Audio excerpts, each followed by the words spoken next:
Today is Saturday, May 6th, 2023.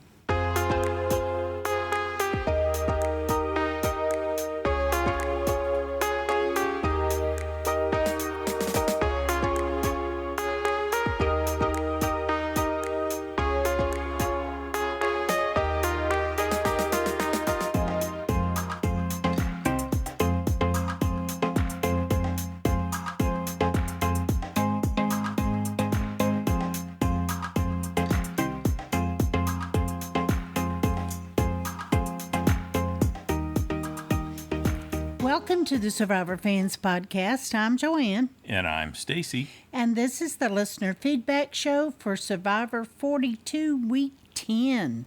Week 10? Week 10. You mean we're almost done? We are almost done. 3 more weeks. That's not right. That's not fair. We need more. How do you get more Survivor? You watch other countries' Survivors. Or you check in with the super fans and you ask them what they thought about this episode and what predictions they might have for what's coming next. I think that's probably worth a shot. What do you think? Should we try that? Let's do it. Okay. Well, we put the word out after the recap on Wednesday. How many folks did we have show up? 22. 22 super fans here to lay it all out for us. They're going to check in, give us the details, what they thought about how Franny did, and how the remaining castaways are playing, and who they see coming out on top, because we even got some predictions for how it's going to end, I think. I actually feel a little bit of pain seeing Franny down there in the jury. Yeah, but she's so happy. Well, she's happy to see big. Matt. Yeah. She was very clear about that. Yeah. All right, let's check in with the superfans, see what they thought. First up, we got a call from Pete. Hey, Joanne and Stacy. This is Pete from Boston calling here. I gotta say, guys, I am super sad with this one, guys. The odds-on favorite right now, Franny, is out, and I am sad, but I'm gonna let out a great big woo, woo, woo, and boo, because I am sad. Franny, probably everyone's favorite to win. Not only was she voted out, no Women's Alliance. We were all deked out again. No Black Widow thing like with Poverty, Cerie, Natalie Bolton, and Amanda. That's never going to happen like it was back then. All talk. And man, guys, who dodges a bullet? Goofy-looking Jamie and the villain Danny. Again, dodges a bullet. My goodness. But I guess you had to get rid of Franny. She was a threat. She won all these challenges. It wasn't good probably that she won that reward challenge with going to that sanctuary there and then getting letters with the loved ones, and she picked those mothers. That didn't help her either. But she got to reunite with Matt at Ponderosa, which we know confirmed thanks to Matt. They're still together, which is awesome. Okay, but now, guys, Carolyn is still in there, and she hasn't been a target. Oh, man, it's amazing. Jam now isn't a threat. He can't win anything. And I don't know, even though some say he's good socially, he could be dragged to the end and not get votes, because I know some people haven't been too happy with him. I would reach out now that Franny's gone. Carson, he added to his resume by winning the challenge, playing both sides, not just with Carol and GM. Danny really likes him. And then, I don't know about Heidi. Heidi, I think, is on the outs. And I think he's working, you could clearly see, with Lauren and Jamie, too. But I don't know, the way they were showing it looked like Danny was working with Jamie and Lauren. Or is that a misdirect based on the next time on? We'll have to wait and see. But this was a lot, guys. I'm so sad Franny left. You know what I'm hoping, guys? I'd love to see Carolyn play her idol. They target her, and then she herself, all alone, blindsides Danny. That would be awesome. I don't know if that would happen, but that would be great. Or will we see Danny and Heidi going to go with those two girls against the Tika 3? Or is Tika 3 going to stay strong now? First time that they've had the majority in numbers now. But I don't know what to think of Heidi, guys. I think she's in left field. Obviously, she knew she wasn't going home to not play her idol, so we'll have to see. Well, that's about it from here. Time to hear Probst's podcast, see if there's any good extra clips that we didn't get to see, and hear what Franny had to say in her interview that wasn't shown. Love the interviews, especially with Dalton Ross. All right, guys, take care. Woo! Whoa, thanks, Pete. Yeah, I enjoyed that interview with Dalton with Franny. She was talking mile a minute. Yeah, I did too. But yeah, and you don't usually watch them, but you enjoyed that one, huh? Yeah. Sought that one out. Yeah. It's good Well, stuff. she's very energetic. Yes. She definitely had her coffee that morning for sure. And she talked about she may be having a move in the near future. Yes, maybe swapping Because coasts. they're doing long distance right now. Yeah. But, which apparently is working. But she did say that she might be making a move soon. Mm-hmm. Yep, she said she ran and jumped into his arms when she got to Ponderosa.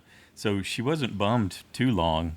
She said there was certainly a momentary sadness that she was out of the game, but then she was looking forward to reuniting with Matt, and they stayed up till, what'd she say, like 4 a.m. talking, and had a good time at Ponderosa. So Yep, she said they took advantage of their time on their at vacation time, Ponderosa. I think so. Yep. She described it. At Yeah. Ponderosa. Yeah. She also said that which was what I was talking about, that his social game was much better than hers. And yes, she indeed considered throwing the challenge, but she didn't because she didn't feel she could do it convincingly. Mm-hmm. I don't know that I'm buying that at all, but I guess she knows what she could pull off better than we do. Well, and she did want to win. I mean, you can't say, "Oh, I could have won that if I did." Nobody else is going to believe that.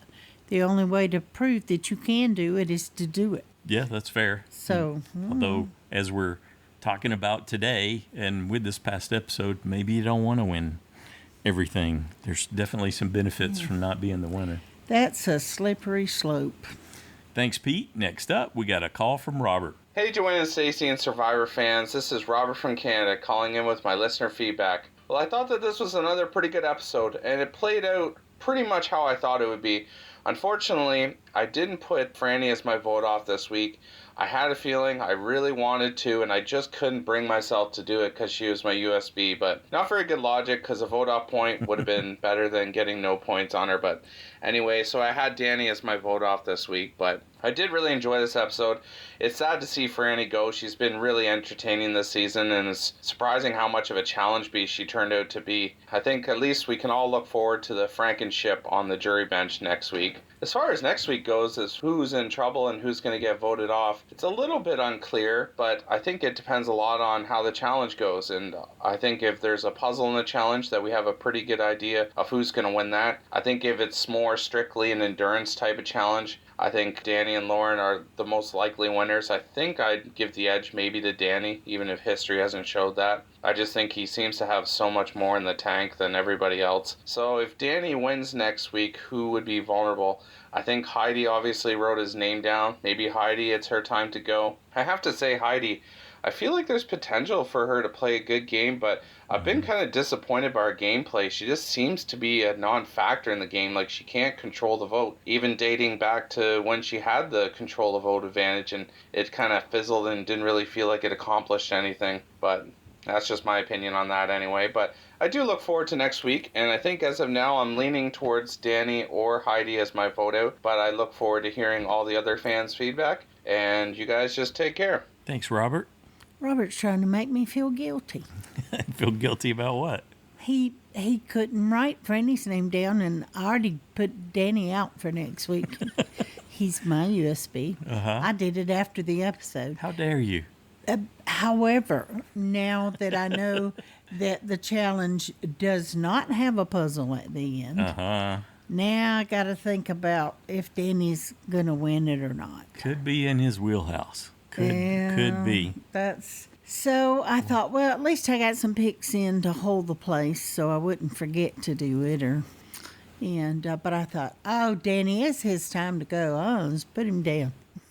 Hopefully, like Robert was saying, you can't tell with Heidi because so far her gameplay is a metaphor for misplaying, but she certainly has the power to keep herself in if she can suss a threat, which is incredibly hard to do because Franny said they made that decision to target Heidi 10 minutes before they went to tribal council.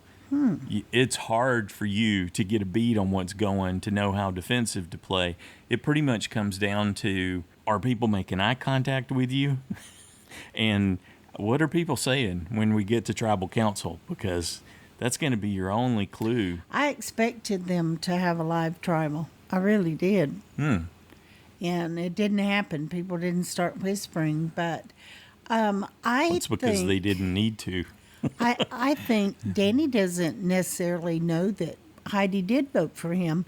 All she's got to say is, no, I voted for so-and-so. I'm pretty sure that was Franny. Yeah, exactly. Franny had to have written your name down. I know she told me she was. Yes. Last time I talked to her, she was talking about you. Yeah. So I think that's probably pretty easy to cover up. Yeah, so for me, looking at it, it's, and Pete talked about it, the Three Stooges Alliance has 3, and the other 2 legacy tribes just have the 2s.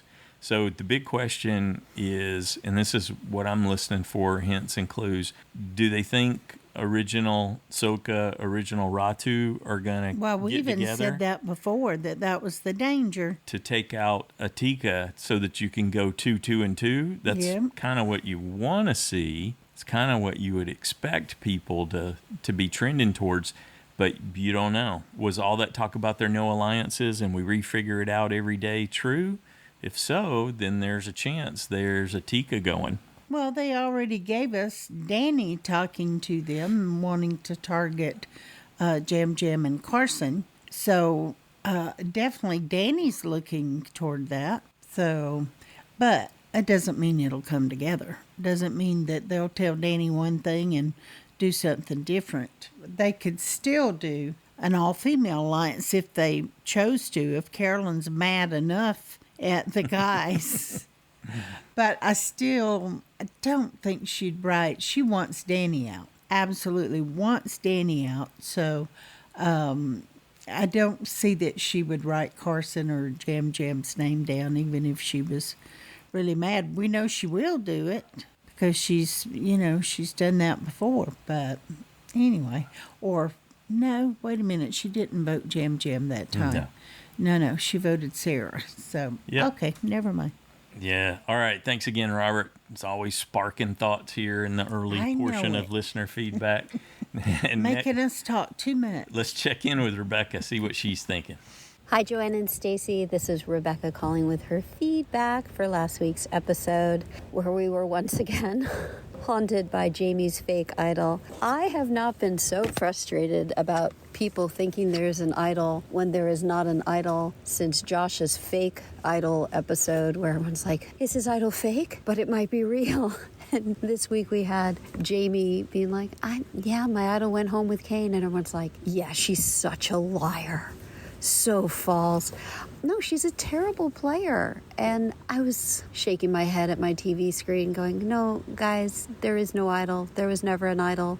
There's definitely not an idol now. Why is everybody so obsessed with this non-existent idol? Make me crazy. The one thing I really didn't like about this episode was they voted out Franny instead of Danny.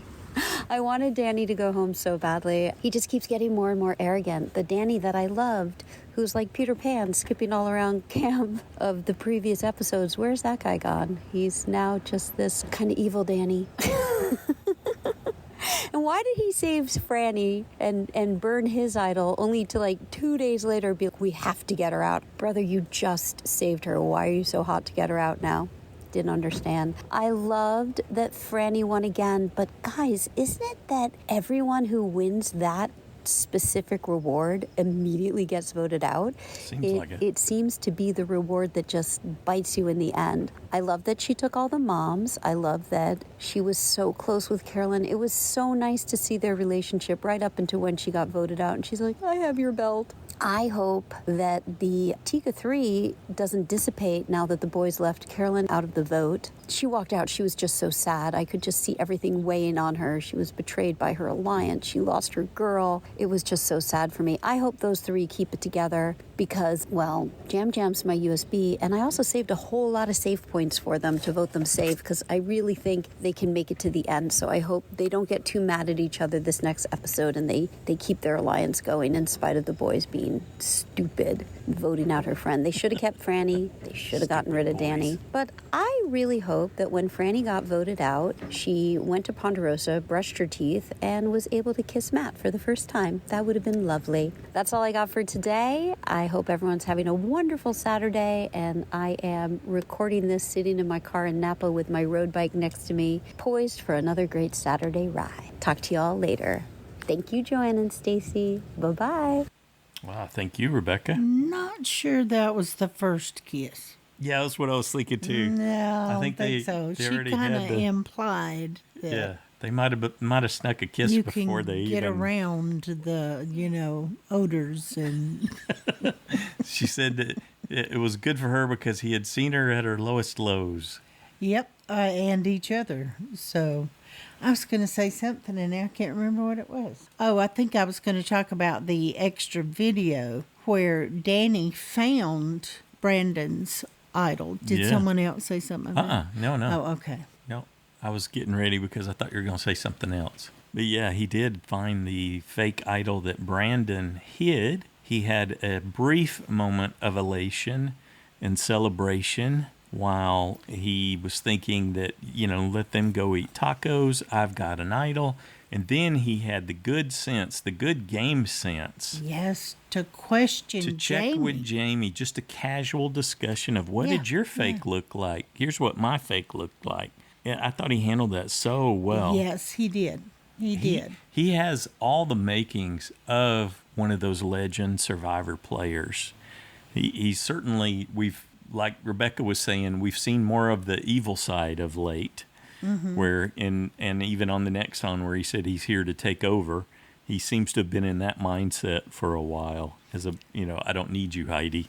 I've got votes lined up. That was to me a mistake to word it that way. But Of everyone here, he seems to have the most potential to becoming one of the new legends. That's how I'm thinking about it. Okay. I don't know that he's going to deliver because he's kind of off track on that right now. But we'll see. I think this upcoming challenge is going to be, it'll really help seal the deal effectively. yeah, I really have to think about that one because I may have to change things up. Dang it. Dang it all. Thanks again, Rebecca. Next up, we got an email from Jack in California. This was another pretty solid episode. I know that it would be really hard to have to choose who goes on the reward journey when loved ones are involved, whether it be just to hear from them or in the past, who gets to have an extended visit with them. I've been impressed with how well Franny has done in all of the challenges and how many of them she's won. Her decision to take Carolyn and Lauren makes sense to me because they are mothers, and I can imagine how hard it might be for them not to hear from their kids for that extended period of time. When it came to the immunity challenge, since it did have a puzzle, I had a feeling that Carson would speed past that part of the challenge. To get there, though, it does seem like it would be hard to wiggle your way through all the obstacles when your feet and hands are tied together. I understand why Jamie wanted to give the information away about her idol that is now gone, but I probably wouldn't have said anything just to be safe. These castaways are definitely players, so it doesn't come as a surprise to me that no one really fell for it, even though it was true. I don't know if it will come to bite her later on or not. I'm not surprised to see Franny go, since she did have a long and great track record on the challenges, and I have a feeling she may be back in future seasons. It's still sad to see her go through. Go, though. Go, though. Okay. For JSFL, I initially had her as the vote out, but changed it last minute to Danny. I should have kept with my initial thought process on that. Next week, Carolyn is mad and will probably be out for revenge for being left out of the vote. We'll see what happens, and I am looking forward to eventually hearing what others have to say about the episode. All right, thanks, Jack. Up next, we got a call from Brandyn. Hey there, Joanne and Stacy. It's Brandyn from Indiana. Episode 10 I thought was a heck of an episode. Really enjoyed watching it. I loved getting 2 challenges, reward and immunity, getting the nice good vote there with lots of strategic talk going into the vote and a fun tribal council, although I was definitely bummed to see Franny go out. After she won the reward challenge, I knew if she didn't win that immunity challenge, she was going to be going away that evening, and it turned out that was the case. Before we get to the rest of the episode, though, I do want to point out that on Jeff Probst's On Fire podcast, that he was talking a lot about camera operators and also the boom microphone operators for the audio teams and how difficult their jobs are and how heavy the boom mics are and how hard it is to hold it above your head, and you got to be balanced and you have to know where you're going even when you're not looking at your feet. And it immediately got me thinking, and he didn't say this, but I'm wondering now, did Jeff Probst get his hands on a boom mic like last season, and that's where this pull over your head ball challenge came from a few weeks ago that Franny won? Pretty good. It just seems so much like maybe a boom operator even suggested the challenge itself. Carson saying that he loves to lie about people that aren't there to defend themselves is just something that feels like to me that if we were watching seasons 1 through maybe 15 would have been looked upon as such a villainous thing to say and would have been an instant turn point for so many people in the audience to just start hating on him and wanting him gone. But seemingly now in the current generation, it just seems like it's an endearing thing that he's just so ready to admit how manipulative he is being and how much he's enjoying being manipulative as he goes through the season. I am curious, though, with Carolyn, if maybe she went to the same YouTube interrogation school that Carson went to before the season started, because she basically turned on Heidi for no reason other than that she failed to detect that this woman was telling her the truth. Still rooting for Carolyn. She's my USB, but I am very much nervous about what the future holds for her. I am also curious, did you watch the extra scene? Family farting fun was a lot of fun. It was interesting to hear them talk about their memories of Reed and all the little things that survivors do that stand out in your memory when you're thinking back about seasons. I thought it was hilarious that Danny explained that he loves girl farts, and that also Franny explained how much she farts at home, but that she's not doing it here because she doesn't want to get voted out. It was a really enjoyable scene, and I thought maybe possibly better than anything that was on the actual show, and so I was bummed to see that it was a deleted scene or a secret scene that most of the audience isn't going to see. Anyways, I thought it was a fun episode. Can't wait to see what's coming up next. I have no idea who to pick for JSFL. Enjoy your week. Thanks, Brandyn. Yeah, that was good. I was going to give a warning before I played him because that's a trigger for Jen. But sorry, Jen. That's a trigger for Jen? Yeah, she doesn't like the farts. Oh, okay.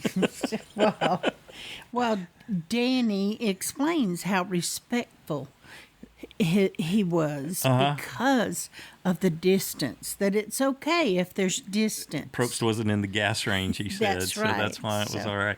And it was more, initially he described it as a curtsy fart. And then I think someone prompted him a little and said, no, it was a bow. And Franny had the great last line that it had an air of respect.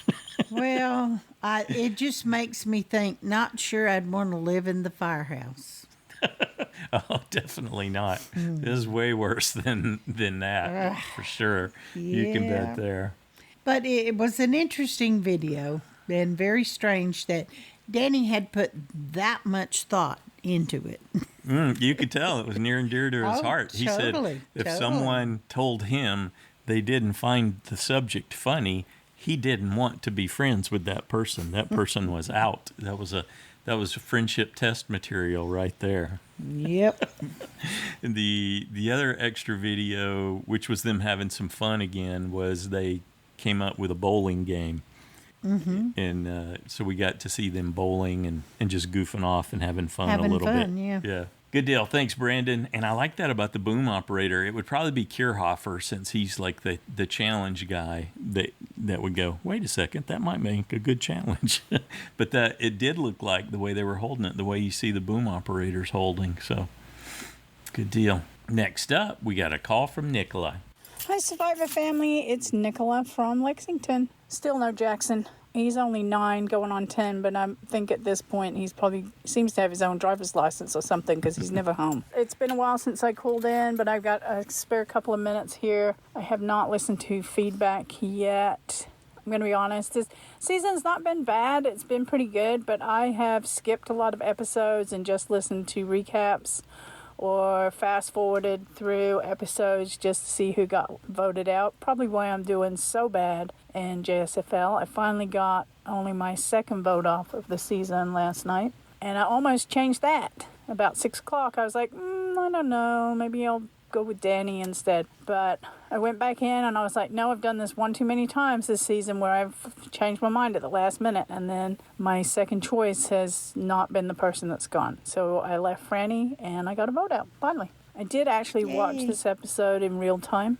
and it just irks me. I get irked, pretty much irked, when this whole family stuff comes up. I guess because I was married to a guy who was in the Air Force for 16 years, and when my daughter was a month old, he got deployed. I did not know where in the world he was. I was newly moved to the United States. I'd been here only, I think we came a month before she was born, so I'd only been here 3 months, and we were in South Carolina. I knew nobody.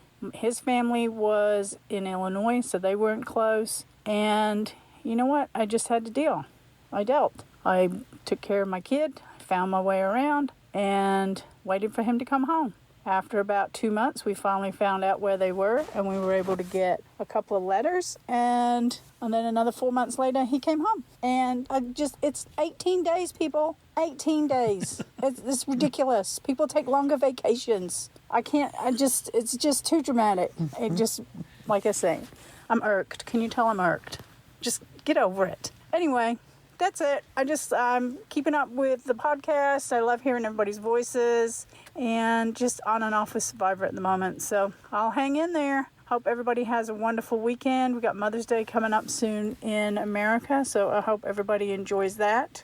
And I will talk to you all soon. Cheers. Thanks, Joanne and Stacy, for all you do and for keeping us all in line. Bye. Like we could keep someone like Nicola in line. Oh, thanks, Nicola. Yeah, don't be such wimps. Nicola said, just another quick note after my rant.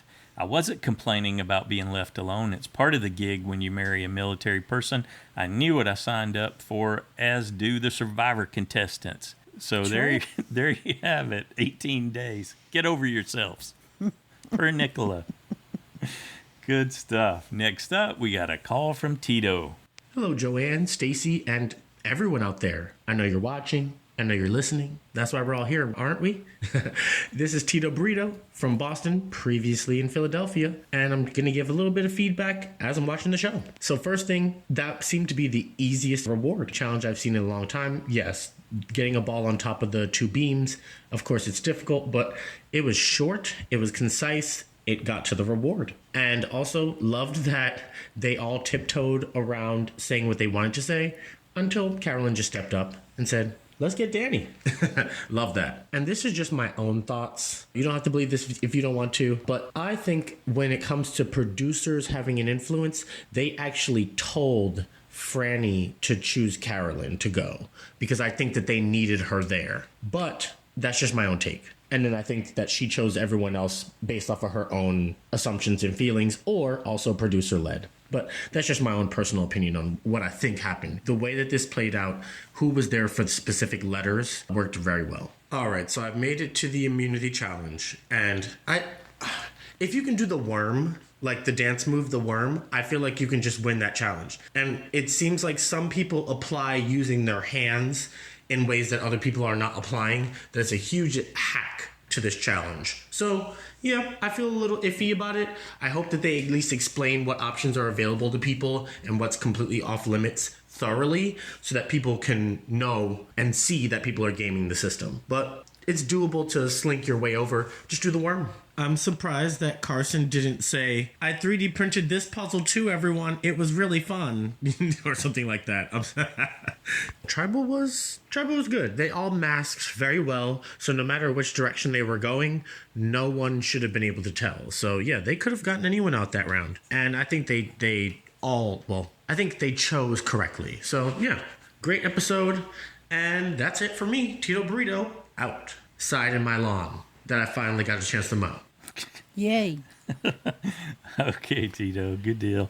If they were going to coach or to select anyone, you would think it would have been Lauren. Her story was the impactful one. But they don't do that kind of thing there in the standards and practices thing. Standard and practices person's there watching the challenges closely. So I don't think that would be the case at all. That would be a little too much. The manipulation that you get is indirect from the producers typically.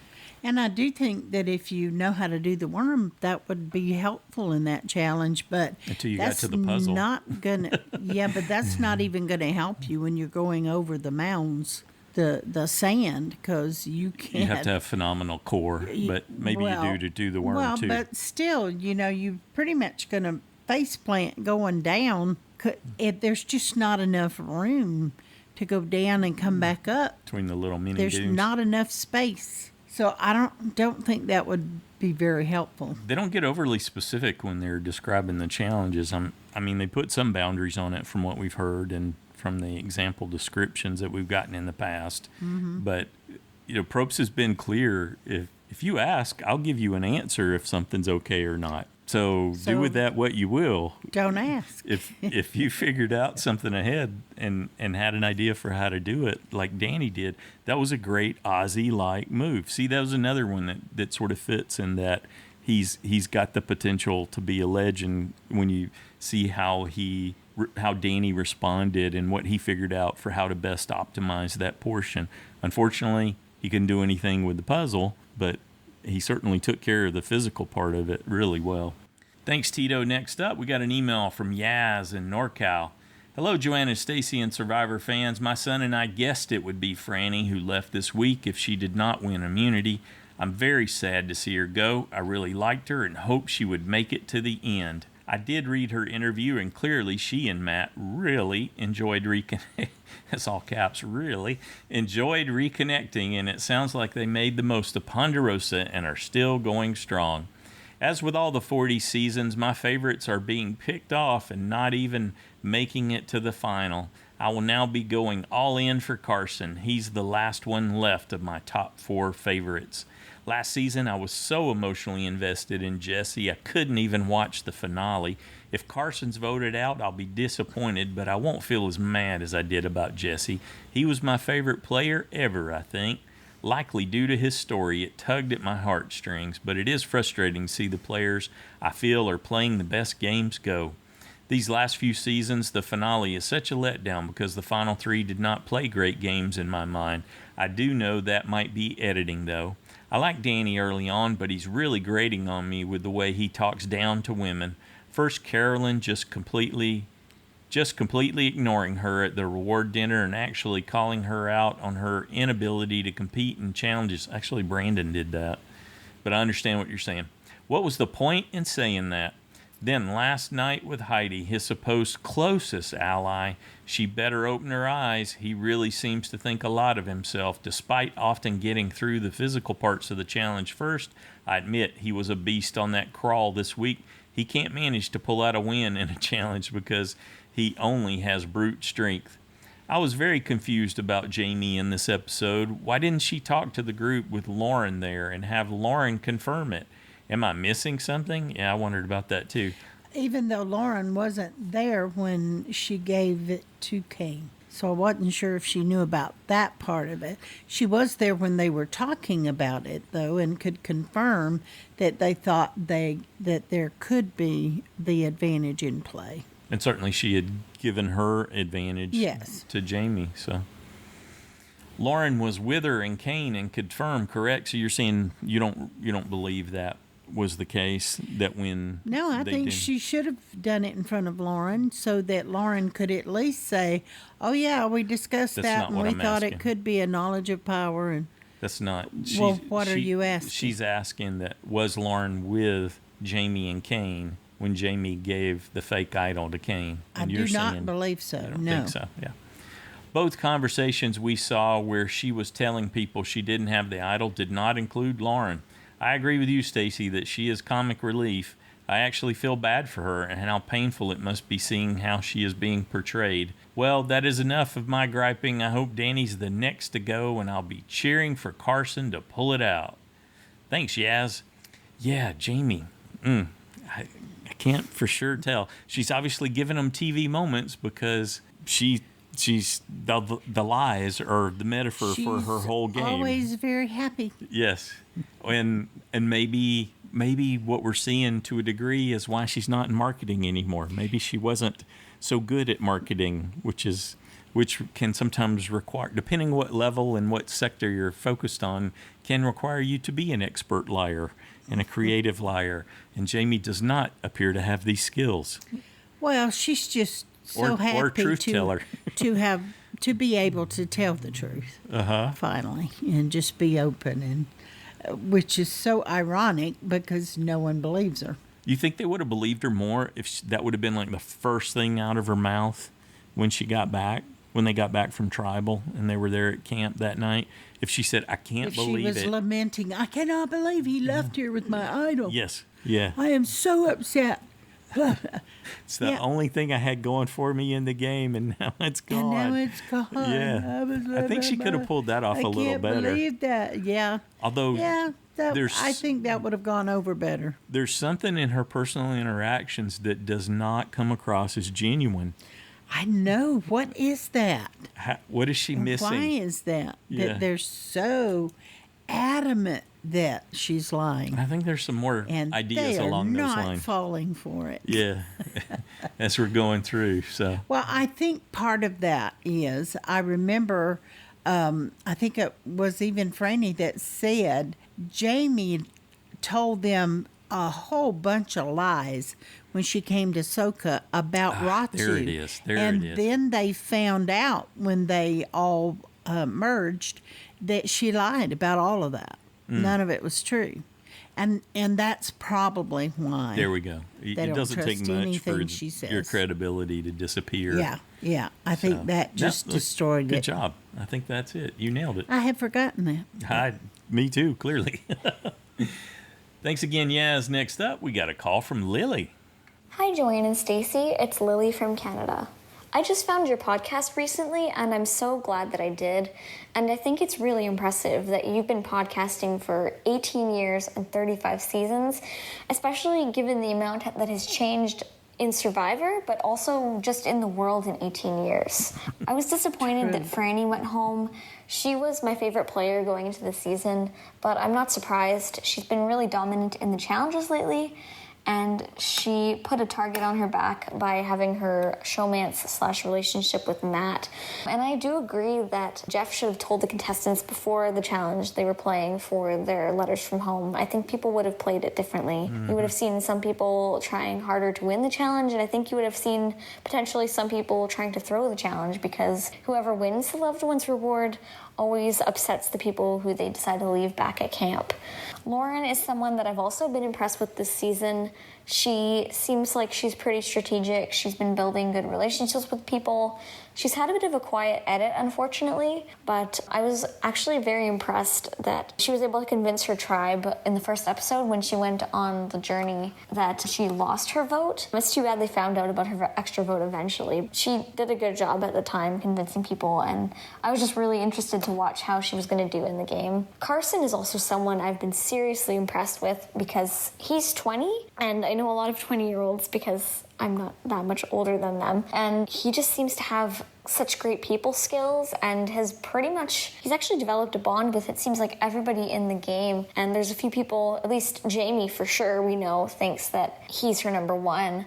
And I'm just impressed, but also wondering how much longer he can keep this up. I feel like it's only a matter of time before people realize that he's just got too many connections and he's just gotta go. As for Jamie, I'm kind of feeling the other way around. She doesn't seem to have built too many strong relationships with anyone, and no one believed her last night when she told the truth that Kane took her quote-unquote idol home with him. And I feel like not a lot of people respect her, and she'll get to the final 3 and probably not get a lot of votes, unfortunately. That seems like what's going to happen. Carolyn has also been really fun to watch. She's been hilarious. She has a really good story. She just seems to be totally comfortable with herself. Like, she's a little bit goofy and a little bit out there, but she's totally comfortable in her own skin, and I think that's really cool. So anyway, that's it for this week. Thank you so much for listening and for playing this on the show.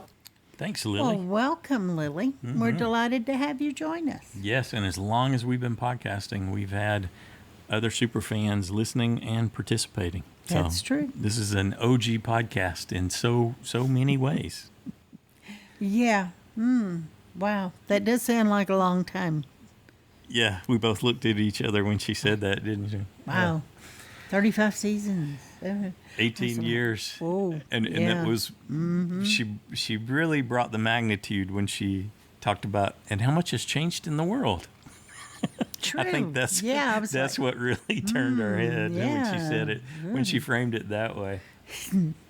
We'll have to ponder that later. So, Lily, I'm curious, if you go back and watch Carson when he's interacting with other people, to me, his discussions seem stilted and just cut off, like incomplete thoughts that don't get conveyed. Now, our brains will fill in the blanks. We naturally do that. So we complete the sentences in our head, but I'm not seeing that. There's a different level that he has when he's in his confessionals, just like everyone else. They come across better for the most part, although Jamie's confessionals come off really weird to me.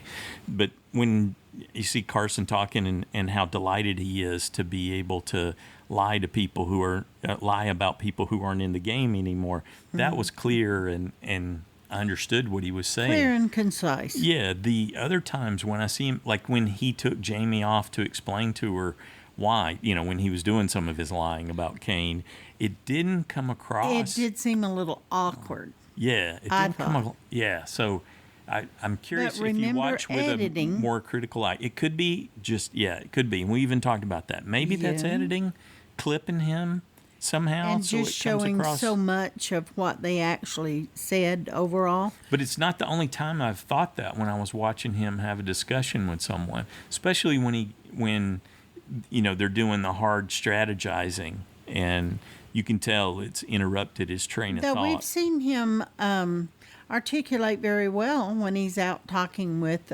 Jim and Carolyn and what he wanted what they needed to do. And I would say yes and no. It's not always clear, especially when he's talking to someone he doesn't agree with in the moment. So I'm curious, if you look at it, just try it through that lens and see if you see what I'm seeing. Maybe I'm picking up on I thought editing. It was fairly obvious when Carolyn was going, "We're voting this way," and he's like, "Well, I don't like last minute changes, and I have to go talk to Jam," and he just looked like he was backed into a corner, like, what am I going to tell her?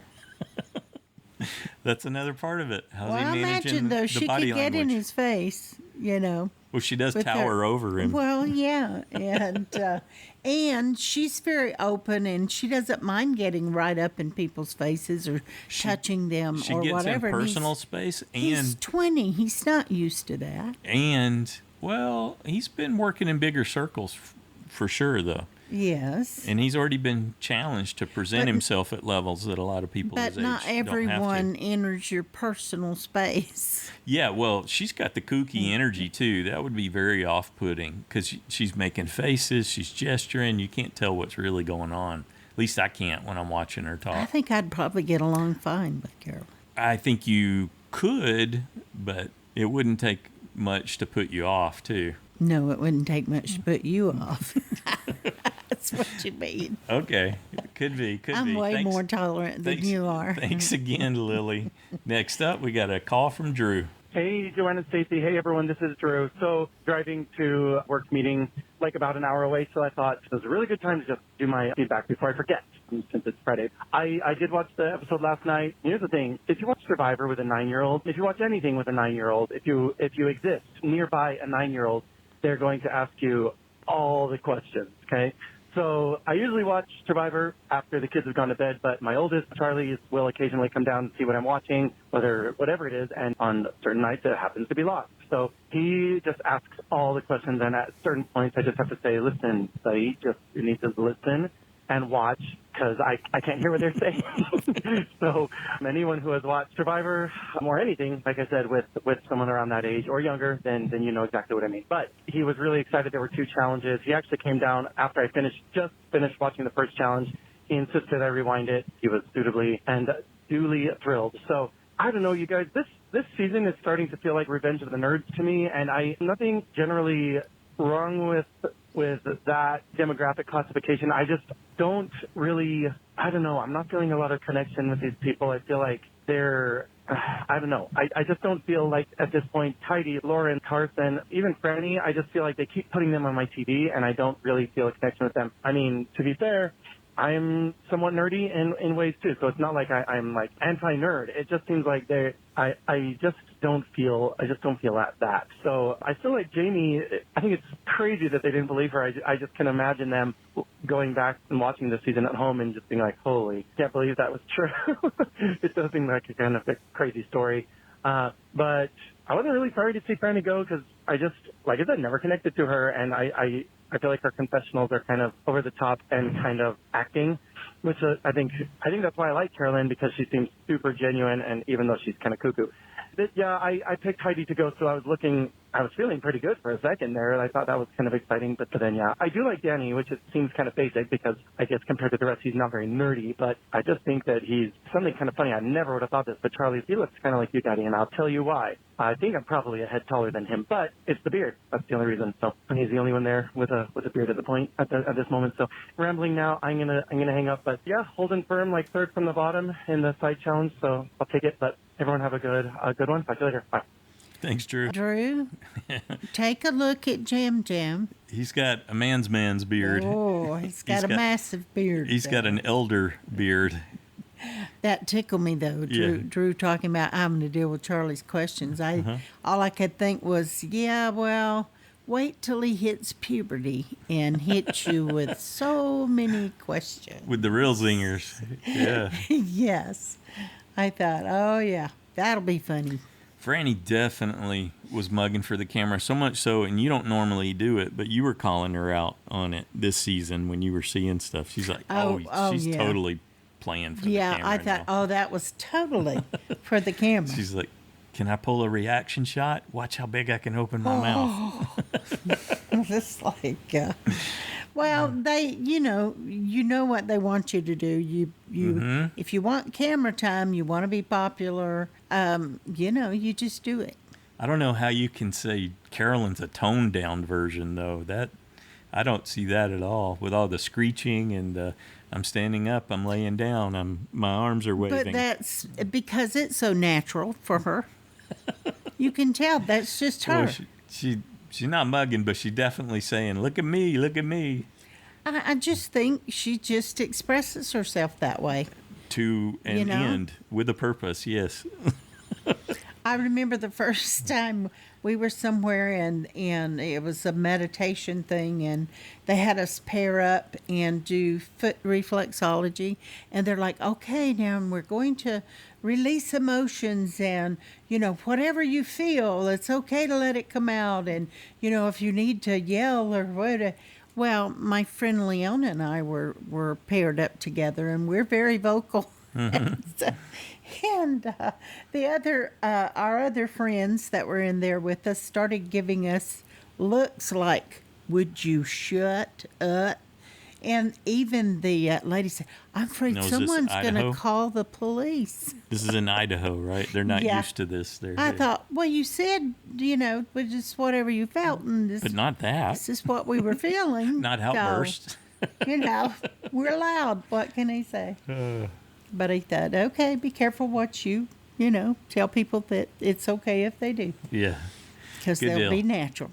All right. Thanks, Drew. Good job. Next up, we got a call from David. Hey, Joanne and Stacy, it's David in Pittsburgh, and since I'm getting this in so late, let's get right to Survivor. Franny.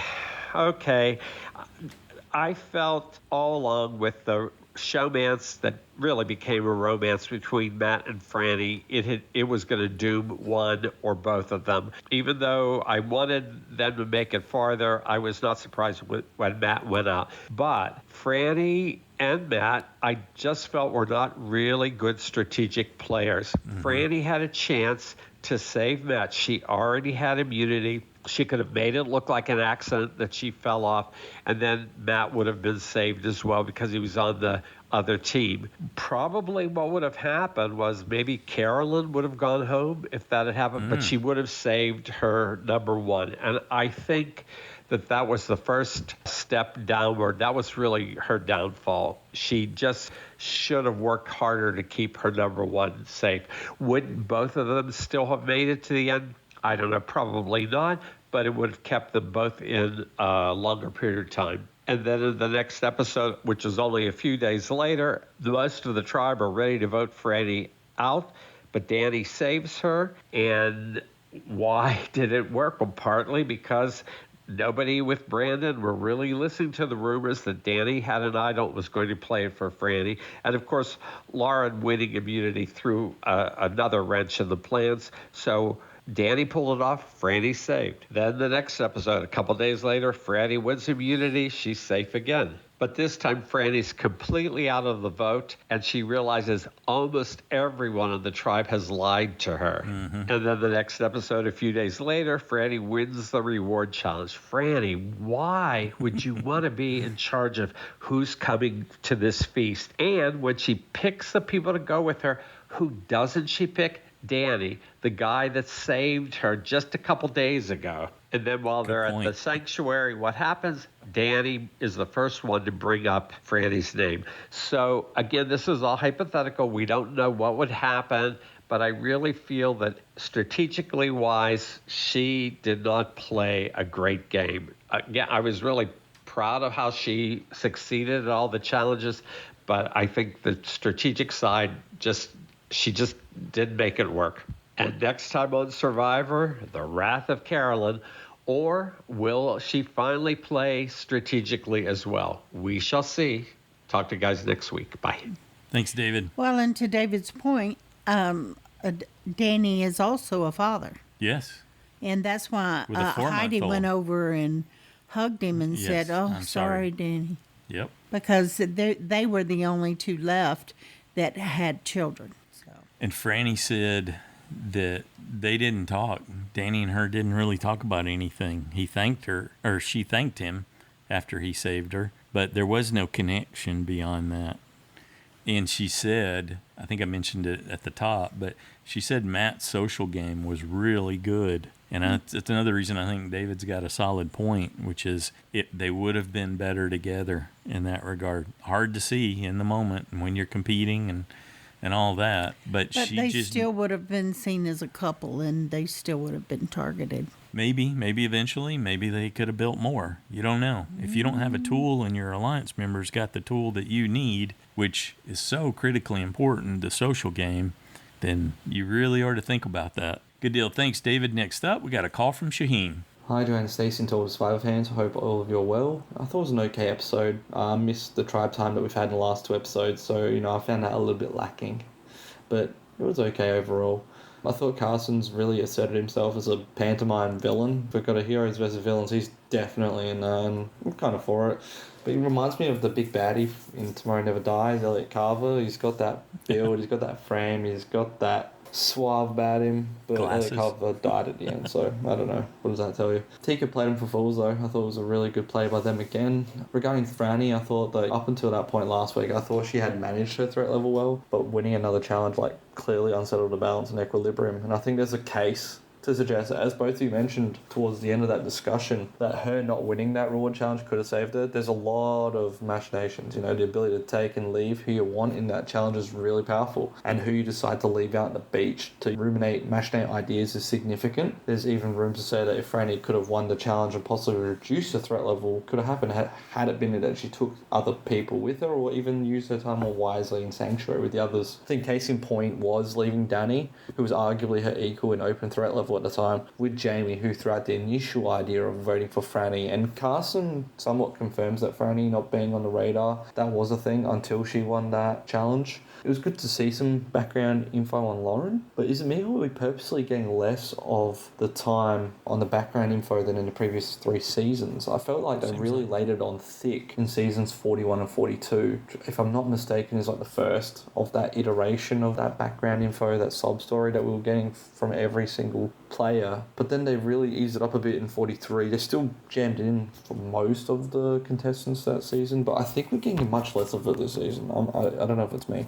I've got nothing to say regarding Jamie. I'm convinced she's a fill-in or got accidentally put in. I don't know. She's maybe put on a facade and we're not seeing any of the real Jamie, or the Jamie that maybe production saw initially versus now. I can't fathom how this person that we're seeing is playing out here. She's got little judge of character or guile. She has no insight of note, and her responses at tribals are meaningless, muddled. They're all like cliche fluff. I don't know what to say about her. It was an interesting vote off. It makes me think Heidi could be in trouble. She wasn't on the voting. Tika could easily put her under the bus like they've been doing with the back and forth, being able to manage their own threat level as a unit. Albeit it looks like maybe they're being found out now. I think we're seeing a deterioration of Danny and Heidi's relationship, whereas Lauren and Jamie are kind of tight as a two. So those 2 blocks are pretty important, I think, for next week. So I'm seeing the Danny out. I got it wrong. I did have him out, but I had my save points, but I thought he had enough threat level this week. So unfortunately, Franny winning I think was a tipping level, but as I said, there could have been so many things that gone on had she made different decisions. Thanks for all you do. Thanks, Shahin. Yep, that's what I'm looking for. Are Danny, Heidi, Jamie, and Lauren going to be able to get something going this week? Next up, we got an email from Parker in Indiana. Hey, it's Parker from Indiana. I'll have to write in this week because this weekend is very crazy. And like last year with camp around the corner, I may not have many chances to leave feedback. But I have been loving this stretch of episodes. These last 3 have been really good. I do think Danny massively messed up last week not hearing Franny out about voting out one of the Tika 3. And this week, how he talked to Heidi was so bad. I still like the guy, but oof, dude, you're all over the place. I hated what Lauren was saying at Tribal about the new era not having alliances. People have been saying that for years. Yes. But the most powerful people in the game, Carson, Jam Jam, and Carolyn, have an alliance together. Ding, ding, ding. And although next week will be rocky, I'm confident Carolyn will get over her hurt feelings and will continue to work with those 2. I feel like that was the smartest move for Carson and Jam Jam because now Carolyn has nowhere else to go.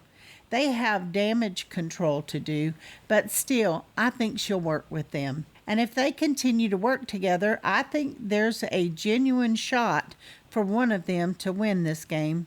Unfortunately for my USB Danny, he's probably next, which I have thought for the last 2 weeks. That's all I've got. I will see you next time. All right. Thanks, Parker. I wonder if that'll be a critical component in their explanation.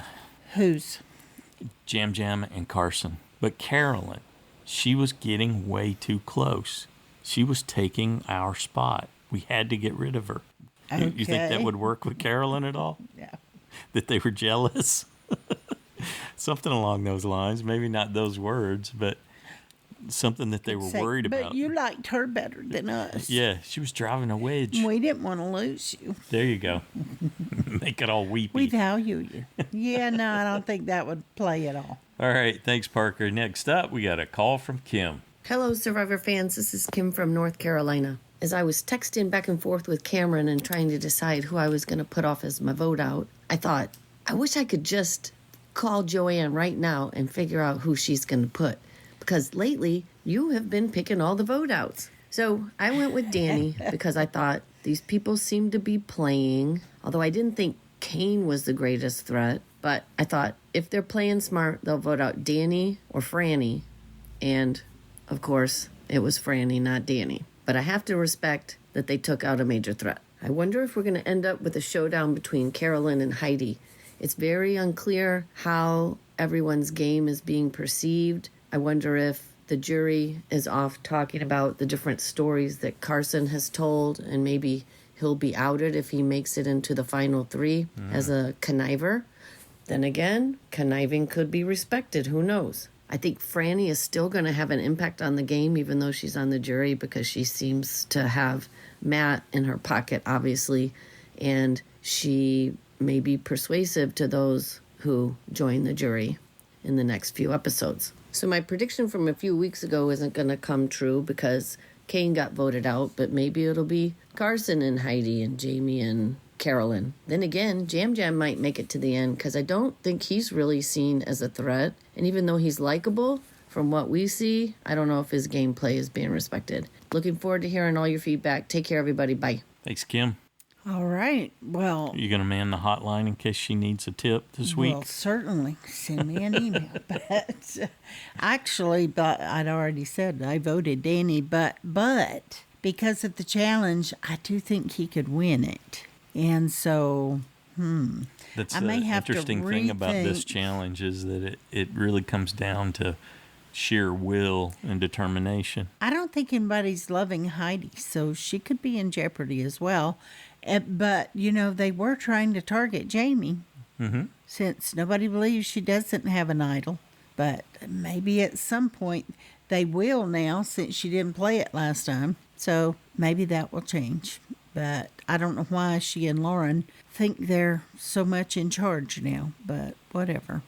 Well, they would think that if they thought they had something strong going with Heidi and Danny, and 4 beats 3. I don't think it's going to be. I know Danny was throwing out Carson and Jam Jam, but I think that's a red herring.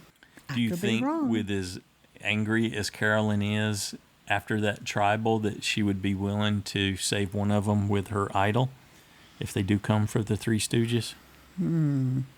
Maybe not right now. It depends on if it's a 1-day or a 2-day episode. How long does she have to recover? Calm down? Yeah. And this might take her a couple days. Yeah, may need to sleep on it a couple times. And they really need to kiss up for a while and make nice. And make nice, yes.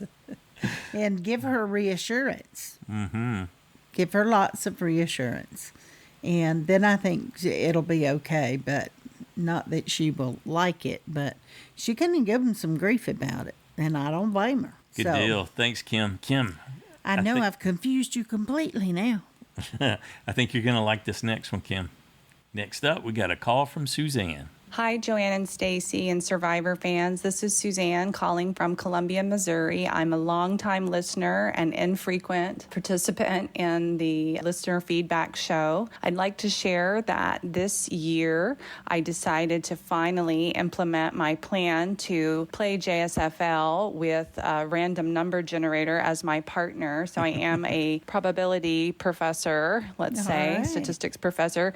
And so I've always had this desire that Cameron and Kim, I think, in North Carolina have mentioned several times. So I'd like to report that using my random number generation strategy, I am now, I think, tied with Stacy with the JSFL score of 37. Perfect. It's been quite the experience. My USB that I randomly selected was Bruce, so that was very sad. The first week being out, I think it has helped me with my safe picks. Those are pretty uniformly spread around, so I have lots of options going into these last few weeks. So just wanted to share that. I've been having fun with it.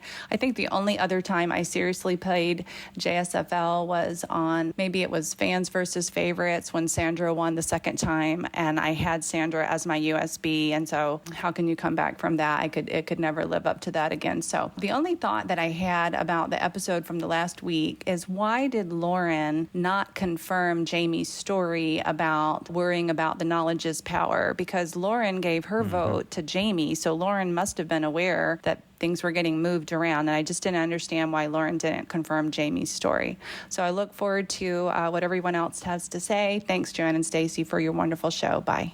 Thanks, Suzanne. And you had to use me as the benchmark to compare your random number generator score to, huh? Don't you love it? Yes.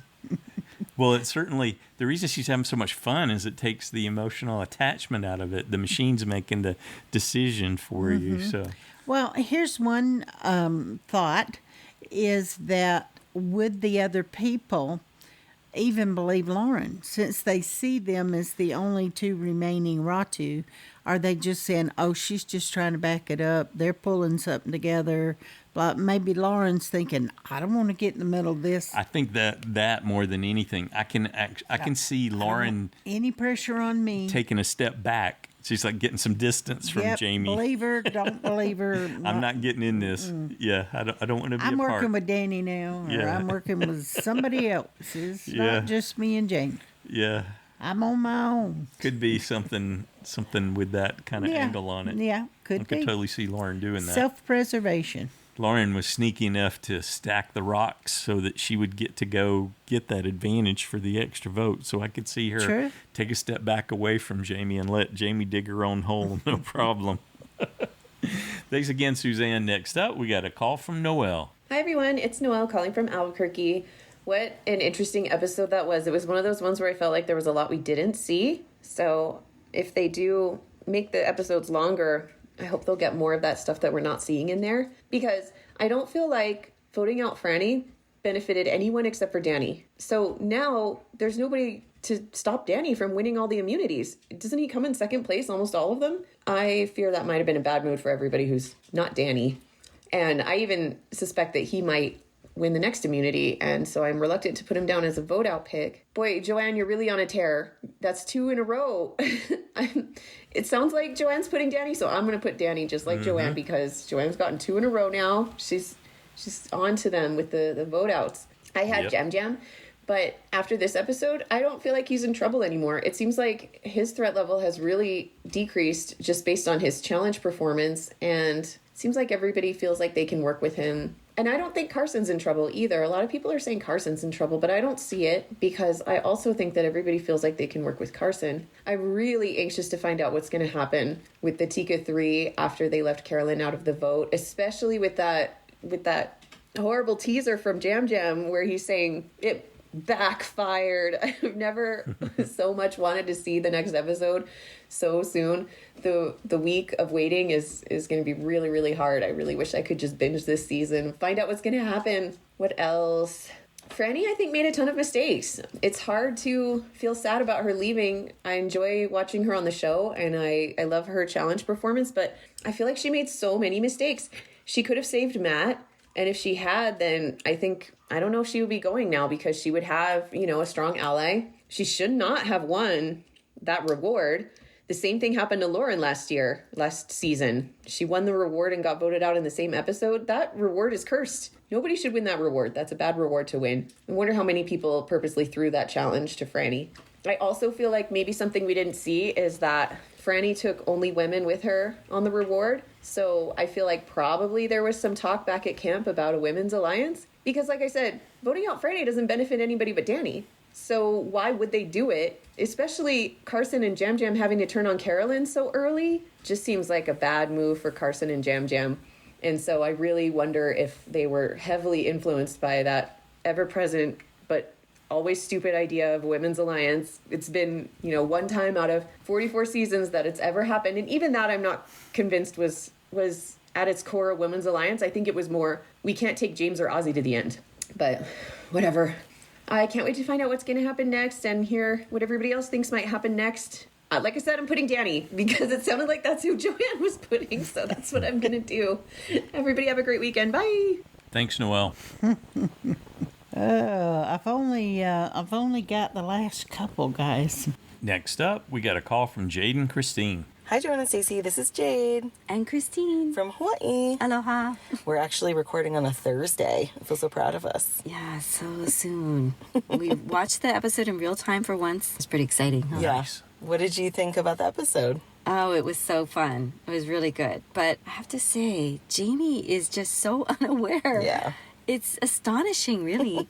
I think the editors are just having a great time showing us what she's saying and what's actually in reality. Yeah. It's really entertaining. Yeah, they're really delighted to show us how delusional she's being. Yeah, it's kind of amazing. I really hope she doesn't make it to the final 3. That'd be very annoying to me, just because she's not socially aware.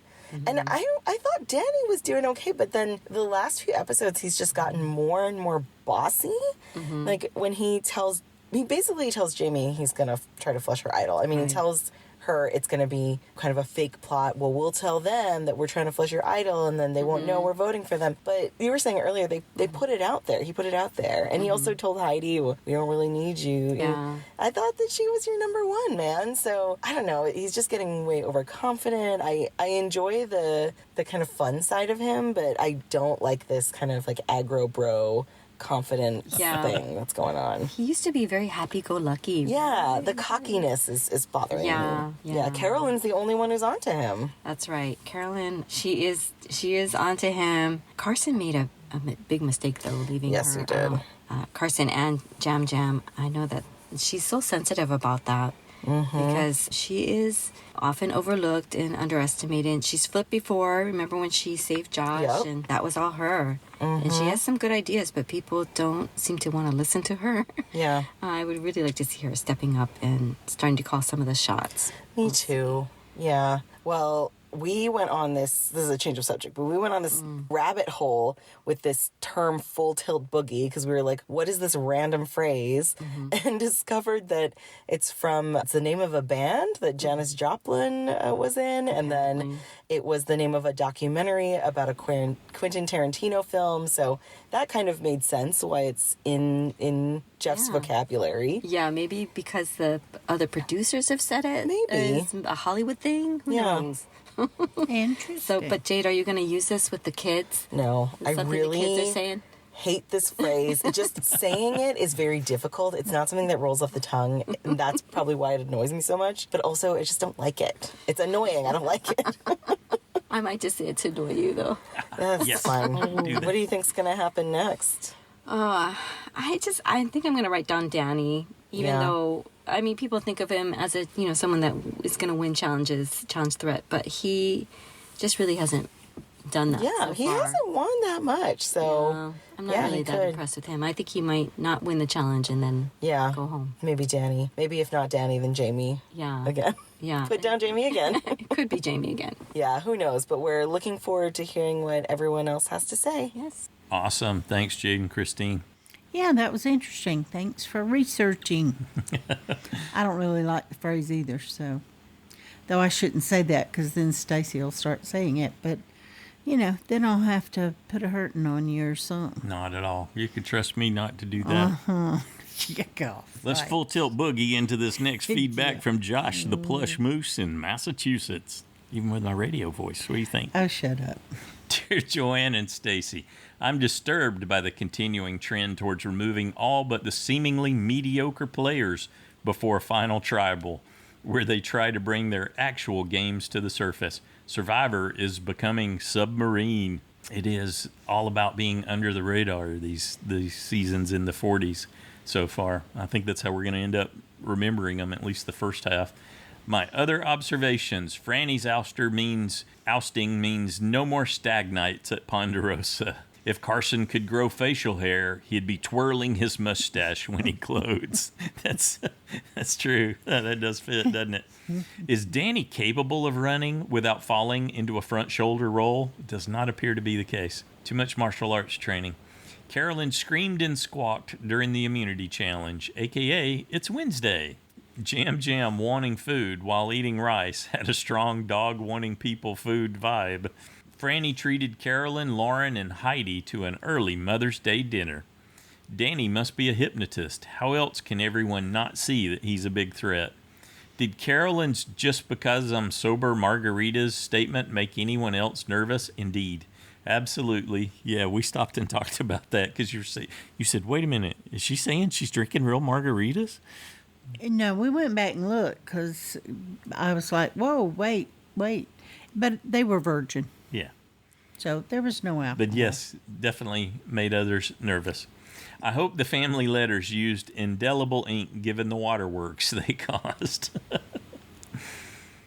Carolyn didn't want to vote out Franny, but the majority of the tribe did. Jamie says the truth will set her free. It may also set her free from the tribe.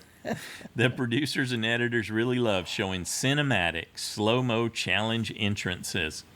It took Carson several tries to solve the puzzle. I guess he didn't 3D print that one. Danny is a snake. That's why he slithered through the sand dunes so quickly. When Jeff said someone will be voted out, the editors put Franny center frame. Danny told Heidi he doesn't need her vote. He may rue those words at Final Tribal. Yeah, good point. Well, wouldn't you hate that she would bring that back up? Remember when you said you didn't need my vote? Gotcha. Franny loves test, but she failed the one for surviving without immunity. More Culpepper math, 20 plans from 8 people. Carson wanted to break up the Freak and Geek alliance of Carolyn and Franny. Ponderosa makes great grub. That's why the tribe got so excited for Taco Tuesday. Oh, if you go back and look, though, that's very off-putting. There's that one shot that the bread flies all over it. And it wasn't just one. I thought, is that is that a fly? Covered in flies. No, it's covered with them. It wasn't just one. That was gross. Mo and Larry shouldn't be surprised if Carolyn goes full curly on them. That's perfect. On them after that tribal. She's going to, huh? Carson doesn't like last-minute plans. I hope his dates don't prefer spontaneous guys. Stone-faced Kane didn't do Jamie any favors when she told Jeff about losing her idol. Carolyn's dilemma, don't be too loud, but don't be irrelevant. Sadly, she's probably both. Matt wasn't happy Franny got voted out. He had wanted to date a millionaire. The game is a full tilt boogie. If they eject all threats, it may turn into an empty flat slog. I love Franny's attitude. She's excited to have a front row jury seat for her favorite show. Yeah, those are some of the best last words that we've gotten in the whole existence of the show. We live in sad times when the whole truth is repeatedly described as absolute BS. Did anyone else hear Franny's Rob Has a Podcast interview? She talked as fast as Mary Ann. Next time Carson's hard work crumbles, Danny's here to take over, not to take part, and Jamie and Lauren have all the power. Will the Survivor gods eliminate both of them? Anyway, that's it for me for now. Thanks, Joanna and Stacy, for all you do. Can't wait to hear what the other fans have to say. Thanks, Josh. Next up, we got a call from Jill. Hi, Joe and Stacey. Hi, Survivor fans. Jill in the Outback here. Really sad to see Franny go home this week. I really liked her.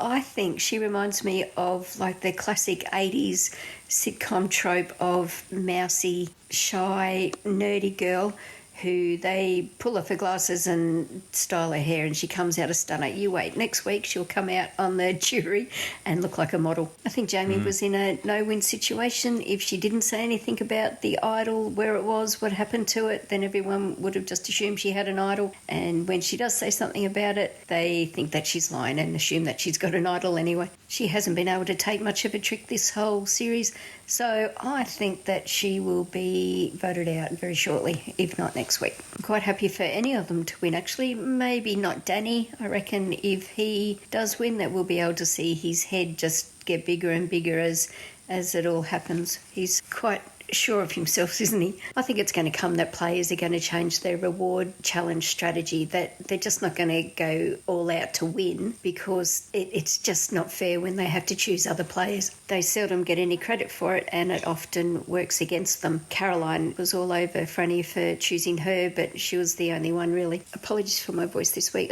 We've been working with greying, which is really dusty and it never does me any favours. I've sneezed 100 times. So I'll leave it there. Happy days, everyone. Bye. Thanks, Jill. Good to hear from you.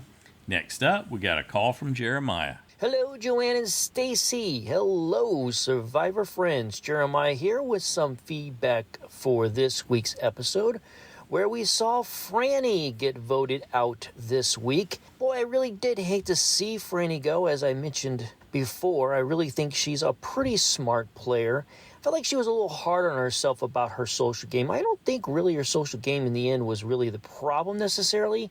She just surprisingly became someone who was a threat in the challenges. I know something that she talked about in her exit interview, that it was something she didn't think she would ever have to worry about. But, that's the position she found herself in. And as you wisely pointed out, Stacy, it wasn't the fact that she won this particular reward challenge that put her in such a bad position.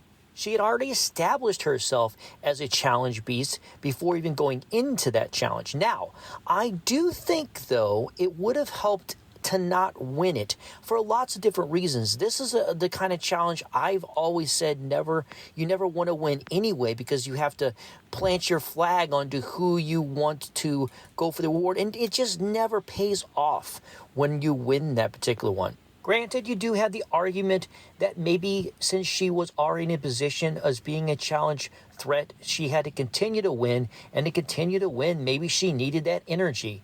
Ideally, really, what she probably should have done is not win the challenge, but put herself in a position to where maybe she would have been selected to be one of the people to go on the reward. That would have been ideal.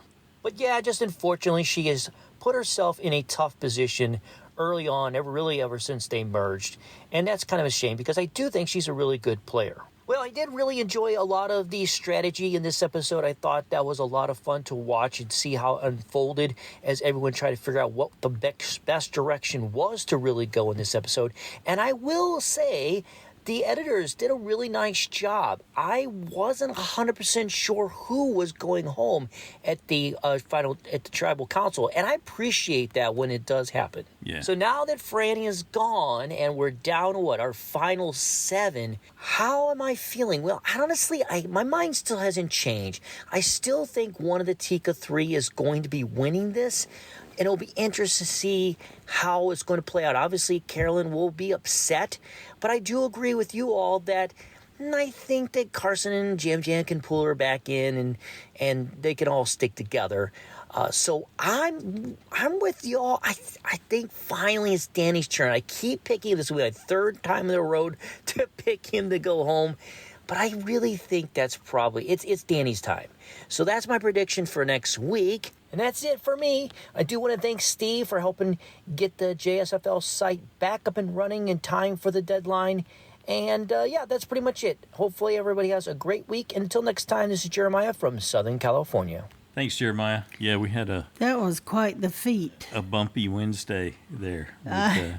I read through. I was sound asleep, so through all of that, and you and Steve kind of did all the correspondence. I would have been no help anyway.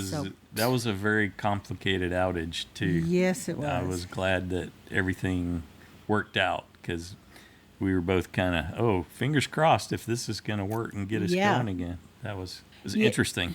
Yeah, you were thinking, wow, the season for JSFL may be over. Yeah. Yeah, at one point. It did look like that, but Steve was coordinating with his hosting provider, and he was able to get it all going again. Good job, Steve. Mm-hmm. We appreciate it. We would have missed it. Yeah, definitely. The thing that popped into my head while we were going through the listener feedback, and Jeremiah circled it back around again, was, and somebody else, this doesn't feel like an original thought, but I was thinking one way Franny maybe could have compensated a little bit was if she picked that first person, so she picked Carolyn, and then she tells Carolyn, okay, you pick who's coming next. When Probe says it's, Franny gets to choose one more, she's just put it on that person, and then if they get to choose another one, that person has to choose the fourth. What do you think about that? That might help deflect, and that way you get fed, but it's not all on you for who's going. They can't throw all that resentment at you. That could deflect some of it, right? I think it could dilute it, but ultimately she won the challenge. She's still the main target. I don't think it dilutes it enough, though they could have less resentment about, the eating part. The hangry. Getting right? Yes, the hangry yes, resentment. Yes. It might help deflect some of that, right? I think it could, yes. But I don't think it takes the target off her at all. No, and she knew she was in a bad way, too, when she came back and realized nobody bothered to tell her who to vote for. She had no clue Kane was going. Mm-hmm. Thanks, Jeremiah. Next up, we got a call from Jen. Hi, everyone. This is Jen in California. And here are my thoughts on episode 10. In the opening scenes when they come back from Tribal, Lauren feels like her Ratu numbers are starting to dwindle. Starting to dwindle? Lauren, they have dwindled. You have no numbers now. And from what we've seen, she's not making inroads with Tika, and especially not Carolyn. Jamie's fake idol seemed to be a theme of this episode, and this whole drama over Jamie's fake idol has got me tired. I can't believe how much drama and trouble it is still causing. Everyone thinks she has a real idol and they try to flush it, and now that it has gone out of the game, the specter of the idol still rears its ugly head. Jamie's trying to tell the truth that her idol is gone, and like someone who doth protest too much, no one believes her. Now that I'm talking about it, it really does sound very exciting. And maybe it is, and I just have a bad attitude about it, but I think it's just because it's a fake. Oh well, Jamie's still in the game, so I'm sure we'll hear about it again next week. I thought the reward challenge was great. I like the dizzy challenges. They're fun to watch, and they give Jeff what he wants. All those TV moments with survivors screaming and falling over. Franny wins the challenge, and oh no, this is not the challenge that you want to win. You're going to leave some people behind, and they're going to be bitter and wishing they had voted you out last night. And boy, were they bitter. Franny winning the reward really started a firestorm of strategy, not just back at camp, but everywhere, and I really loved listening to it. And as much as I liked the reward challenge, I didn't like the immunity challenge. I have never liked the slither across the sand challenge. I don't know. It just doesn't look comfortable to me, and I think their poor spines and their poor backs. I mean, it's a good challenge, just not my favorite to watch. And I am telling you, watch out for Carson when there's a puzzle in a challenge. He is really good at those puzzles. Maybe the best? I don't know. We'll see. There's still a lot of game left to play this season. Now on to Tribal Council. I'll be honest with you, I don't remember anything that happened in Tribal Council, and I don't have time these days to go back and watch twice, but the only thing that I remember is Full Tilt Boogie? What? That was such an awkward comment. It really interrupted the flow of Tribal Council for me, so that I have amnesia for the rest of Tribal Council, I guess. But I do remember Jamie and her idol confession again. Again, it was so cringe. I just remember the cringe parts. Anyway, who do I think is playing the best? Carson, Jam Jam, and Carolyn. Who is in jeopardy of being voted out next? I think Danny or Heidi. But because Heidi has an idol, I think Jamie might fall victim to that. And the ones who have impressed me the most are the Tika 3, Carolyn, Jam Jam, and Carson. I think they're playing a great game, and I think the tide is flowing in the direction of one of them as our winner. Which reminds me, I changed my USB to Franny, and I'm not sorry about that, but she's gone. So there you have it. That's it for me. Can't wait to hear what all the other Survivor fans have to say. Till next week. Awesome. Thanks, Jen. Next up, we got a call from Paul. Hey, Paul in Louisiana here, but you can all call me Matt because I've sort of fallen in love with Franny, and I'm fairly sure we'll get to see her again if she decides to accept Jeff's almost inevitable offer to play again. I hated to see her go, and yeah, I was hoping that she wouldn't, but like Carolyn, no one there listens to me. And it's no wonder that Danny wanted Franny to go because, let's face it, the man just couldn't best her. Now that she's gone, I guess you can say that Danny's lost his meat shield. Her winning that challenge was a big mistake, and we always say that no good deed goes unpunished in Survivor, and Franny learned that firsthand, especially when it comes to that challenge. Yeah, and for the record, I had no doubt that Jam Jam would hold a grudge against Franny for not picking him for the reward. And I guess I'll fess up about this interesting remark I made during the show. At one point during the second challenge, when Carolyn was making all those crazy little screams as she was trying to slide through the sand on her stomach, I was laughing out loud and I thought, you gotta love her. And then I realized that I'd actually said that out loud. My, have things changed in this household when it comes to Carolyn, who, I might add, is Taz's USB. And a good one at that. I wouldn't be surprised to see her come back in a future season also. Now, I did originally think that Jamie would make it to the final 3. Mostly as a goat, though. But I'm not entirely sure of that anymore. Bless her heart, she's so clueless. Let's face it, Carolyn is far more aware of her surroundings than Jamie is of hers. But Jamie set the truth free and somehow survived Tribal, so I think she's made it through the worst part of her confession, and that the target that she put on her neck will soften considerably. Something new and upsetting will surely happen to take the focus off of Jamie in the next episode.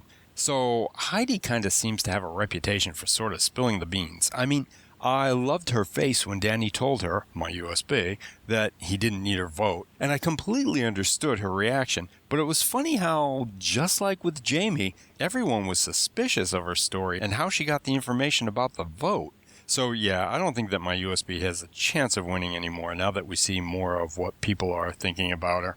And couldn't Lauren have kind of verified Jamie's story about giving Kane her idol? I sort of feel that she could have taken away some of the heat or the doubt there, but hey, if the target isn't on you, you might as well let sleeping dogs lie, right? Yep. Okay, so I guess that's about it for me. I'd pick Danny to go for my 4th time, but without Franny there, I'm thinking that immunity is his. Yeah, they should have listened to Carolyn, so I'm shifting my focus to Jam Jam. But it looks like fingers are pointing just about everywhere. So instead of making a guess, I'm playing for as much fun as I can because I really do want Jam to go. Oh, and it looked to me like this might have been a puzzle that Carson might have 3D printed because he pretty much flew through it and was only slowed down by what appeared to be the smallest of details in the end. And I guess that's it for me. Catch you all next week. Bye. Thanks, Paul. Yeah, they did show one that he had practiced it. So I don't know if he printed it, but he did have one. Oh, you saw like something? That. Yeah. On that? Okay. On Facebook, yeah. Gotcha. Not surprised. I don't guess any of us are at this point. You would hope that they wouldn't use exactly the same puzzles, but Probst says he likes that, so there you go. I don't know. When Evie solved that one in, 7 seconds, he said, we're going to retire that one. Mm-hmm. So I don't know why they wouldn't retire Carson these. did struggle with it, so he didn't get it right the first time, so Right. It's still a complicated puzzle. But I'm sure Franny that's what did pretty good, too. what they're telling themselves. I never got a sense. I don't think we got enough shots to see where she really was. I'm not sure if his assessment was on par or if he was manufacturing a little drama there for TV. I don't think she was really a threat. was in jeopardy of taking over Carson. But okay, so who is your choice now that you know the challenge? And I'm thinking, So it's the Danny classic has one. a good chance. They broke it last time, so we ended up with a So tie. if you don't want to know what it is, you might want to Just- skip ahead. It yeah. sounds like Stacy's about to tell what it is. Yeah. So this is, I can't remember the name of This it. Can is you? from a commercial. Yeah. No, I don't remember what it is, but it's under the grates, It's under the water. Where they're in the water, yeah, and the tide's rising, and they have to stay under the grate, and they have to get creative with how they get air as the water rises. Yeah. Now, and last they had time a tie last they time. had a tie because they didn't understand how the tides were going to work, and they mistimed it. You got to think that's not going to happen again. I mean, you can't always count on how nature's going to do, but you got a pretty they just good idea. outlasted the tide. Right. So if you start earlier, you shouldn't have that problem. I mean, Maybe. you got to have some balance, and the tide didn't come up enough to push it to force an ending. So that's why I thought, Danny, I could see Danny being able to do that. To him wanting really bad to be the guy that made it through. He's wanted to win so badly because I really thought this was going to be his week, but now I'm second guessing that, which could be a mistake, but We've seen Lauren be anxious about being in the water, so I'm going to say it's not her. I'm thinking she's going to get spooked pretty early. I don't necessarily see Jamie having the fortitude to last that out. I think Carolyn's probably going to get scared and punch out early like she does in most challenges. So maybe, it won't- but I think she'll have a little more stamina than that, but maybe not. She could go out in the first few minutes. I don't have a too. sense of how well Heidi might do.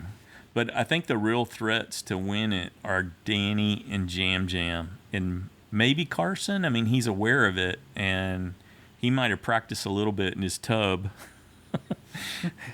But since he's been so big on practice, that's where I was going with that, to have that experience. Because and ideally you would always practice with someone with you because you can get into trouble very quickly in water like that and not be able to self-rescue, even in a tub. So I think it might come down to Danny and Jam Jam. That's what I'm thinking. See, I'm looking more at Heidi and Jamie. To challenge Danny for the win? No. For boat offs. Oh, for who's going to go? Wow, That's what I asked. Well, I'm always trying to figure out who do I Heidi think is going hasn't played her idol. Right. She's got an idol. So she'd So have does to Carolyn. know for a fact. And as far as we know, nobody knows she has one. And certainly we don't know that anyone knows Carolyn's got one either. So I'm hoping she really has kept it quiet this whole time. So then it would come down to whether or not Heidi gets enough of a heads up to know that they're coming for her. Do you think Danny Exactly. would tell her? I think he would. He doesn't know she has an idol, and he wants to be in an alliance with her because he thinks he beats her easily. You could tell because that wasn't respect he gave her when he said, we don't need your vote. I'm just giving you heads up because you're my number one. Well, I think he would because he's, at least from what they showed then us she on knows- Next On, he's targeting Jam Jam and Carson. So then he probably would. He'll give her a heads up, and then she plays it and saves herself. Maybe. Or if Danny's targeting a group, they could, I could see Carolyn, Carson, and Jam Jam pulling Lauren in to vote with them. I know Lauren just voted with Danny, so. She did, but I think if she thinks it keeps her in and keeps Target off of her, she'll go wherever she thinks she The is Three best. Stooges Alliance is going to be desperate for a fourth. They need a fourth to have the control Yeah. over the vote. Yep. But I think everyone else is finally going to wake up, and one of them's going to go. And it's probably going to be Carson. Yeah, I think Carson's getting voted out this coming week. There's my pick. You just said Jam Jam. You already changed it already? No, I didn't. I said Danny and Jam Jam were most likely to likely win, to win. Okay. with Carson maybe being in it. I'll really have to think about Heidi and Jamie. I'm kind of leaning that way, but I don't know. I was just so sure it was Danny's time to go. If Danny's able to give Heidi, they target Heidi. Danny gives Heidi the heads up, then they get to decide who goes. And that's assuming he has immunity. I still think he goes if he doesn't have immunity. It's time. And he has been a big loser so far in individual immunity. True. So it could very well happen. Yep. But I just kind of think he could win this one. Maybe. It was the kind that he would really want to win. It's a Legends level challenge. Yeah. And he wants to be a legend. And we have no idea how he does with water, but I would assume he'd be He's okay. been very comfortable in the water. So I'm kind of going with that. So I think I'm going to not vote for Danny. You're going to confuse everyone. Hey, They're waiting I'm on you to tell them. confused too. Yeah, no. And No, you don't said count on Danny. me. Just because I got lucky 2 weeks in a row, don't count I on heard me. everyone say they want to know which way you're going so they can vote with Well, you. that's which way I think I'm going today. Not Danny, you're saying. Yeah, not Danny. I don't But think. you're not saying who And that's in what place it's of Danny? entered. I've already entered it, but I did. Will I she said Heidi change or her vote Jane. Jamie's where I'm leaning right now. Okay, real quick, pick one. Heidi, Jamie, Heidi, Jamie, Heidi, Jamie. It is eeny, meeny, miny, mo. I don't know. Okay, she's not good at these kind of things. I'm I thought not I would good at try this. for you. Yeah, no. Sorry. Hey, we want to say a big thank you to everyone who took the time to share your thoughts and predictions and your analysis. We love getting to hear how you're thinking about the game too, and we appreciate hearing from all of you. We also want to give a big thank you to Hazel, Erica, and Christy for your subscription donations. We greatly appreciate your support. Thank you so much. And if you play in JSFL, don't forget to make your Week 11 picks for one person voted off and 4 people who are still safe at the end of the episode. Also, hey, what are we doing tomorrow? Are we doing anything tomorrow? What do you mean? For our anniversary? Yes. Well, we haven't decided on anything specific. Well, we hadn't even thought about it. I didn't know if you even remember. I did. Sometimes we forget. Well, I hope. Did you get me a card? I did. Uh-oh. I got to go to the store. See, I did remember. I didn't know. Well, I did too. 30 but years. I didn't get to go anywhere. 30 so years. it's Oh, you all didn't right. get to go anywhere? 30 years. Yeah, 30 years. Mhm. So, well, it's very common because it's our anniversary falls during the podcasting season that we have like completely both spaced it and didn't remember till like a day after or something and go, oh, you didn't remember and didn't say anything because I forgot, right? And we was like, oh, you forgot too. Okay. Mm-hmm. Especially one year we were in New York but we remembered that year. So, yes. To celebrate. But anyway, I just wanted to say it will be our 30th anniversary tomorrow. Yeah. Anything else? And I'm going to go get you a card as soon as we're done. Well, in my heart, you've already given me a card. Oh, so. Okay. Well, we are here arm in arm and snuggled up. On the love seat. On the love seat, like always when we record. Our podcasting studio. So if he gets ornery, it's really easy for me to just push my elbow over a little bit into his side. Okay. Anything else? No. We're looking forward to the next episode, and we will see you back here on Wednesday with our next recap. Have a good one.